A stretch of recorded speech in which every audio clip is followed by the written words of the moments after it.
Salutations, respected viewers. This is George from Ireland. Here I am at Swiss Cottage in London. Now, there is the actual cottage of Swiss Cottage. So it was built in the 1820s, and don't ask me why someone chose to build in a Swiss vernacular style here in London, which is a bit north of the centre. It's one of the main roads towards the northwest suburbs. Is behind me. You can hear some of the racket. And strictly speaking, it's not a cottage, because a cottage is a single-storey dwelling, and it's got the fairly steep roofs, so the snow would fall off.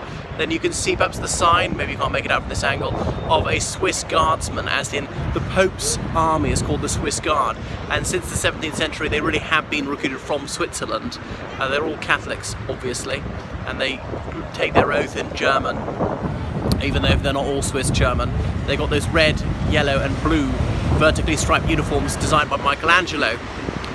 So it looks fabulous on the outside, unique, charming, mystifying, and completely out of kilter with all the other architecture around it. What a contrast. So it's not in keeping with the surroundings, but perhaps that's part of its appeal. However, inside is a tediously banal British pub with swirling carpets, could be anywhere. And I'll show you what the rest of the architecture is around here, but nothing special. This old office block is disused at the moment, protected by occupation, guardians. Eaton Avenue behind me, leading towards that area of chalk farm. So obviously there was a farm with chalky soil there centuries ago. And look at that for urban banality. And there's the Swiss Cottage. Behind it is the Odeon Cinema. And in the 1930s, someone called Eddie Chapman went in there, a rogue, perhaps not so lovable. He was from Newcastle. His father being a publican. Chapman had volunteered for the Coldstream Guards. That's a regiment of the British Army. In the 1930s, there was no conscription, and he deserted after a while. But cut a long story short, he became a petty criminal.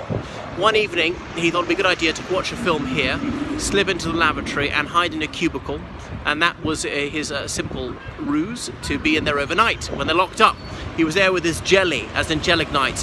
He found the cinema safe, and he blew it very early in the morning, just before the tube opened. He got the cash, and he ran out, and there he was on the tube with bags of cash.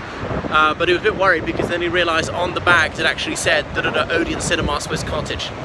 Eddie Chapman, well, I won't go into him, he's Agent Zigzag. Read the Ben McIntyre book about him. It's an absolutely intriguing tale. Fact is stranger than fiction, how he was a double agent in the Second World War, in prison in Jersey under German occupation, volunteered to serve the German military. They trained him as a special agent, parachuted into the United Kingdom, handed himself to the police. They to go back to the Germans and feed them false information and so on. That's enough for the moment.